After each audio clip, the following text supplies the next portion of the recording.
വടക്കാഞ്ചേരി നഗരസഭ മൂന്നാം തവണയും LDF പിടിച്ചെടുത്തു. നഗരസഭയിലെ 42 ഡിവിഷനിലേക്ക് നടന്ന തെരഞ്ഞെടുപ്പിൽ 22 ഡിവിഷനുകളും LDF പിടിച്ചെടുത്തു. UDF 18 സീറ്റിലും BJP 2 സീറ്റിലും വിജയിച്ചു. കഴിഞ്ഞ തവണ 23 സീറ്റ് ഉണ്ടായിരുന്ന LDFന് ഒരു സീറ്റ് നഷ്ടമായി.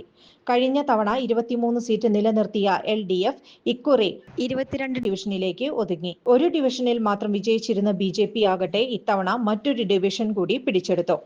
7 സീറ്റിൽ മത്സരിച്ച CPI 2 സീറ്റുകളിൽ മാത്രമാണ് വിജയിച്ചത്. കഴിഞ്ഞ 10 വർഷത്തെ ഭരണ നേട്ടമാണ് LDFന് വിജയം കരസ്ഥമാക്കാൻ കഴിഞ്ഞതെന്ന് സേവ്യർ ചിറ്റിലപ്പള്ളി MLA പറഞ്ഞു.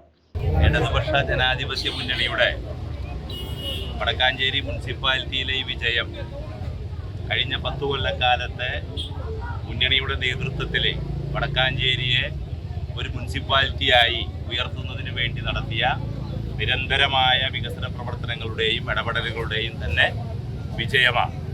കേരളത്തിൽ ഇടതുപക്ഷ ജനാധിപത്യ മുന്നണി അതിൻ്റെ വികസന കുതിപ്പ് തുടരുമ്പോൾ അതിനോടൊപ്പം നിൽക്കാൻ വടക്കാഞ്ചേരി കഴിഞ്ഞ 10 കൊല്ലക്കാലമായി നടത്തിയ പ്രവർത്തനങ്ങളും കഴിഞ്ഞ 5 കൊല്ലക്കാലം കേരളത്തിലെ ഏറ്റവും നല്ല മുനിസിപ്പാലിറ്റി എന്ന നിലയിലുള്ള നിരവധി അവാർഡുകൾ ഉൾപ്പെടെയുള്ളത് വാങ്ങിക്കുകയും ചെയ്ത വളരെ കൃത്യമായ ജനകീയ ഇടപെടലും ഒട്ടേറെ ഒരുപക്ഷെ ഒരുപാട് വീടുകൾ ഉൾപ്പെടെയുള്ള ഒരുപാട് പ്രവർത്തനങ്ങൾക്ക് നേതൃത്വം നൽകിയ, അതുപോലെ തന്നെ നമുക്കറിയാം അയ്യങ്കാളി തൊഴിലുറപ്പ് പദ്ധതി ഉൾപ്പെടെയുള്ള പ്രവർത്തനങ്ങൾ, ശുചിത്വ നഗരമായി ഈ നഗരത്തെ നിലനിർത്താൻ വേണ്ടി നടത്തിയ പ്രവർത്തനങ്ങൾ, ഇടതുപക്ഷ ജനാധിപത്യ മുന്നണി ഗവൺമെന്റിന്റെ ഭാഗമായിട്ട് കോടിക്കണക്കിന് രൂപയുടെ വ്യത്യസ്ത വികസന പ്രവർത്തനങ്ങൾ വിദ്യാലയങ്ങളിലെ, കളിക്കളങ്ങളിലെ, അതുപോലെ തന്നെ ടൂറിസം രംഗത്ത്, ഓഫീസുകളുടെ കാര്യത്തിലെല്ലാം നടത്തിയ ഇടപെടലുകളുടെ തുടർച്ചയാണ് ഇടതുപക്ഷ ജനാധിപത്യ മുന്നണിക്ക് വ്യക്തമായ ഭൂരിപക്ഷത്തോടുകൂടി വടക്കാഞ്ചേരി മുനിസിപ്പാലിറ്റിയിൽ വീണ്ടും അധികാരം ജനങ്ങളെ ഏൽപ്പിച്ചത്. എല്ലാ വോട്ടർമാരെയും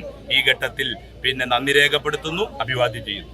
കഴിഞ്ഞ 5 വർഷത്തിനുള്ളിൽ മികച്ച ഒട്ടേറെ വികസന പ്രവർത്തനങ്ങൾ വടക്കാഞ്ചേരി നഗരസഭയിൽ നടപ്പിലാക്കിയിരുന്നു. നിരവധി പുരസ്കാരങ്ങളും നേടിയെടുക്കാൻ വടക്കാഞ്ചേരി നഗരസഭയ്ക്ക് കഴിഞ്ഞുവെന്നും സേവ്യർ ചിറ്റിലപ്പള്ളി പറഞ്ഞു. തുടർഭരണം ലഭിച്ച വടക്കാഞ്ചേരി നഗരസഭയിൽ ജനങ്ങളോട് ചേർന്ന് ഭാവിയിലും പ്രവർത്തിക്കുമെന്ന് മുൻ നഗരസഭാ ചെയർമാൻ PN സുരേന്ദ്രൻ പറഞ്ഞു.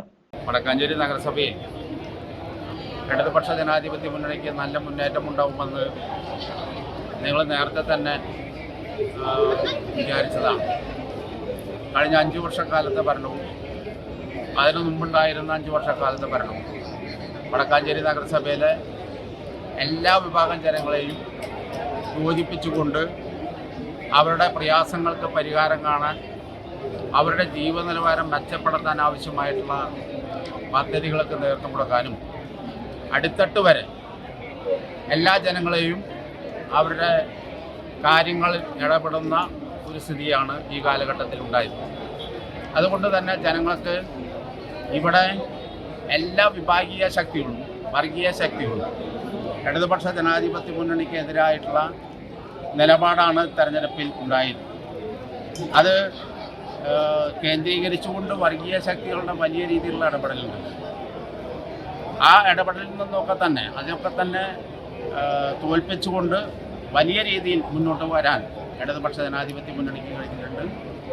ആ മിന്നുന്ന വിജയമാണ് മൂന്നാം തവണയും വടക്കാഞ്ചേരി നഗരസഭയിൽ ഇടതുപക്ഷ ജനാധിപത്യ മുന്നണിക്ക് കിട്ടിയത്. ഇനിയും കൂടുതൽ ആളുകളെ അവരുടെ പ്രയാസങ്ങൾ പരിഹരിക്കാൻ ആവശ്യമായിട്ടുള്ള പദ്ധതികളുമായി ഇടതുപക്ഷ ജനാധിപത്യ മുന്നണി മുന്നോട്ട് പോകും എന്നാണ് ഞങ്ങൾക്ക് പറയാനുള്ളത്. ഞങ്ങൾക്ക് ലഭിച്ച ഈ അംഗീകാരം വടക്കാഞ്ചേരി നഗരസഭയിലെ എല്ലാ ജനങ്ങളോടും പ്രത്യേകം ഞങ്ങൾ നന്ദി രേഖപ്പെടുത്തുകയാണ്. മിനർവ അക്കാദമിയിൽ 3-ഇയർ ഡിഗ്രി കോഴ്സുകൾ ആരംഭിച്ചിരിക്കുന്നു. Medical lab technology, operation theatre technology, cardiac care technology, dialysis technology, hospital sterilization CSSD, radiology technology, optometry technology കൂടാതെ ഹോസ്പിറ്റൽ മാനേജ്മെന്റ് MBA കോഴ്സുകളും ആരംഭിക്കുന്നു. Minerva academy. കോൺടാക്ട് നമ്പർ 9995373833 അല്ലെങ്കിൽ 9895841933. Minerva academy, skill and professional studies. കൂടുതൽ വാർത്തകൾക്ക് ഞങ്ങളുടെ channel subscribe ചെയ്യുക, Facebook follow up ചെയ്യുക. വാർത്തകൾ വേഗത്തിലറിയാൻ Anytime News.